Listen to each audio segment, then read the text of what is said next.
Assalamu alaikum students. This is the name of the novel that is included in your syllabus of second year English literature. We have been through the introduction of the writer Thomas Hardy, and now we will have a lecture on the topic of the novel itself. We will discuss the characters, the atmosphere, the theme and the background of the novel, and also the significance of the title or the name of the novel, that why this name is chosen by the writer. Thomas Hardy was born in Dorset, and he was born on 2nd June 1840 and he died on January 11, 1928. He was an English novelist and a great poet. He set much of his work in Wessex. This is the name he used for the counties of southwestern England. As you know that in our country we have divided it into provinces, but in England all the country is divided into counties. So some specific counties are called Wessex by Thomas Hardy, and he sets all his novels and characters inside those counties. Under the Greenwood Tree is a novel that shows the countryside and its beauty. The atmosphere is rustic and it shows the farmers, farmhouses, fields and all the beauty of nature. This novel is about rustic life. It does not show town life, urban life or city life. It shows the beauty, simplicity and charm of the rustic life that Hardy idealizes. According to him, all the beauty of nature around the rustic life makes it very pretty and very lovely. The title of the novel or the name is inspired by William Shakespeare's lines. Shakespeare in his drama As You Like It has written a little song. Shakespeare writes that song in reference to Robin Hood. Robin Hood was a great hero of England. He was actually someone who robbed the rich people and helped with that money with the poor people. He was a great hero of the poor in the olden times, in the times when King Richard Lionheart was the king of England. And Robin Hood lived under a very huge tree. Robin had named it the Greenwood Tree. Now we will read those lines and understand that why Hardy has chosen this name for his novel. Under the greenwood tree, who loves to lie with me, and tune his merry note unto the sweet bird's throat. Robin Hood speaks those lines. He says to the people that who wants to live with me in the lap of nature, who wants to lie on earth and look at the green fields and beautiful trees up there, and tune his merry note, because Robin Hood was called the captain of merry men and they lived happily in the forest. That is why when they used a bugle to call each other, it was called a merry note. So he says to the people that who wants to come and stay with me in the forest and tune his merry note, it means to pipe his bugle, unto the sweet bird's throat. And the birds would answer the call of the bugle because the jungle would be filled of them. Come hither, come hither, come hither. He says to the people, come to the jungle and live with me here. Here shall he see no enemy but winter and rough weather. According to Robin Hood, in the forest, in the lap of nature, you are safe and sound. There is no enemy because there are only human beings who are the enemy of other humans. Only problem in the jungle would be the rough weather, that means the tempest or anything that disturbs your life in the air or water, and also winter. These are the only problems he will face in the forest. Who doth ambition shun? The people who are not ambitious, who do not want a lot of money in this world, and loves to live in the sun and someone who loves nature more than money, seeking the food he eats and pleased with what he gets. Someone who wants to eat fresh natural food and is happy with it. Come hither, come hither, come hither. All such people should come to the jungle. Here shall he see no enemy, but winter and rough weather. And such a person would not encounter any enemy there, only winter and bad weather.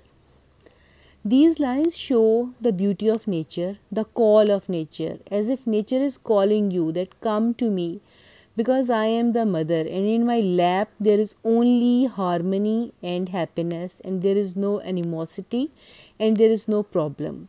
So, by choosing the words Under the Greenwood Tree as the title of the novel, Hardy gives a reference to this song of Shakespeare, and he wants to emphasize that the novel is about nature, the beauty of nature, the charm of natural life, and the countryside. Themes of the novel. There are major and minor themes. Major theme of the novel centers on the strength and goodness of true love. Main theme is love because this is a romantic novel. Fancy Day is the name of the heroine, and she is the heroine of this love story. There are three people who fall in love with her: Dewey, Shiner, and Maybold. We will read their introduction later. Even though two of them offer her more money and material goods, but Fancy wisely would decide in the favor of love. That means that novel is using the love as theme. The minor theme is the difficulty of change. When the new vicar, the new religious leader of the village comes and brings an organ to replace the male choir, he brings a musical instrument, and the people are horrified because they have never seen it. And Fancy leads the young women in singing in the church. Then again people are terrified because before that only males, only men sang in the church. For the first time the women are singing. This minor theme shows that beautiful as country life is, but the people of countryside seldom change their minds. A change is something terrible for them, and they would want to stay in their primitive life very comfortably, and they just love their comfort zone. They do not accept new things in their lives. Characters in the novel. There are some major characters that we shall read here. Dick Dewey is the hero of the novel. He is honest and trustworthy person. He can be depended upon, and he has an optimistic outlook. That means that he takes life lightly and is happy with it. He is a young businessman. He is a very shy person, but he does not give up easily. And he keeps loving Fancy, although he sees that she is turned towards the richer people in the village. But finally he reaps the reward of his love and his persistence. Fancy Day is the heroine. She is a fanciful person. She is frivolous, vain, and ambitious. That means that she is a shallow person, and she thinks more about money, and she likes material goods more than love in the start of the novel. For some time she is infatuated by some people who are very rich, but finally her true love awakes and prevails, and then she turns to the real lover that has utmost respect and love for her. Reuben Dewey is the kind, gentle, fair-minded father of Dick Dewey. He is a born leader who organizes the Mellstock choir into a harmonious unit. The father of Dick is one of the people who sings at the church, and the church choir is there, and he deals with them, and he is their leader, and he is actually a person who can easily deal with other people like a leader. Mr. Maybold is the enthusiastic and intelligent vicar who is open to new ideas. He idealizes Fancy, with whom he eventually falls in love. Later, however, he realizes that Fancy is less an angel than a woman. So a person who idealized the other person into love would after some time be disillusioned. After some time that person would know that the beloved is a real human being, not an angel or a fairy. And the same thing happens to Mr. Maybold.